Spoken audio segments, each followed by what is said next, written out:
الحمد لله رب العالمين والصلاة والسلام على سيد الأنبياء والمرسلين أما بعد فأعوذ بالله من الشيطان الرجيم بسم الله الرحمن الرحيم۔ جنت میں سب سے آخر میں جانے والے کا واقعہ۔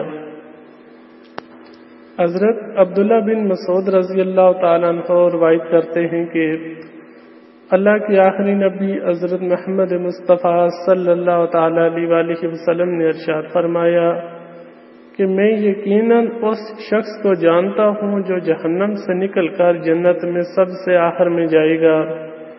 اس کا حال یہ ہوگا کہ اس کو جب جہنم سے نکال دیا جائے گا وہ سرین کے بل چل کر اپنے پروردگار سے عرض کرے گا، اے اللہ، سب لوگوں نے اپنا اپنا ٹھکانہ جنت میں پا لیا ہے، یعنی ہر شخص اپنے بنگلے مکان میں پہنچ گیا ہے۔ اللہ تعالیٰ اس کو فرمائے گا تو جنت میں داخل ہو جا۔ یہی شخص جنت کی طرف جائے گا تاکہ جنت میں داخل ہو جائے۔ پاس یہ جنت کو بھری ہوئی پائے گا، ہر جنتی اپنے ٹھکانے پر جا پہنچا ہوگا۔ یہ شخص جنت کے دروازے سے لوٹ آئے گا اور کہے گا کہ پروردگار، وہاں تو لوگوں نے سارے بنگلے مکان محل پر کر دیے ہیں، ہر شخص اپنی منزل میں جا پہنچا ہے۔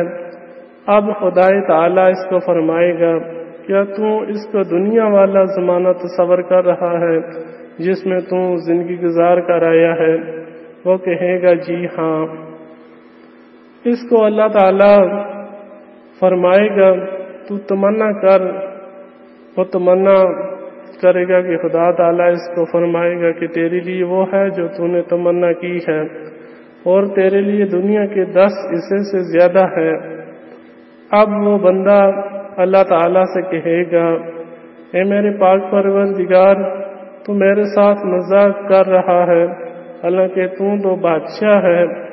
راوی کہتے ہیں کہ جب آپ علیہ السلام نے یہ بات فرمائی تو آپ کو مسکرانے لگے، یہاں تک کہ آپ کے دانت مبارک ظاہر ہونے لگے۔ کتاب ترمذی شریف۔ اللہ تعالیٰ ہمیں بھی حضور علیہ السلام کی شفاعت کبریٰ نصیب فرمائے۔ آمین بجائے النبی الامین صلی اللہ تعالیٰ علیہ وآلہ وسلم۔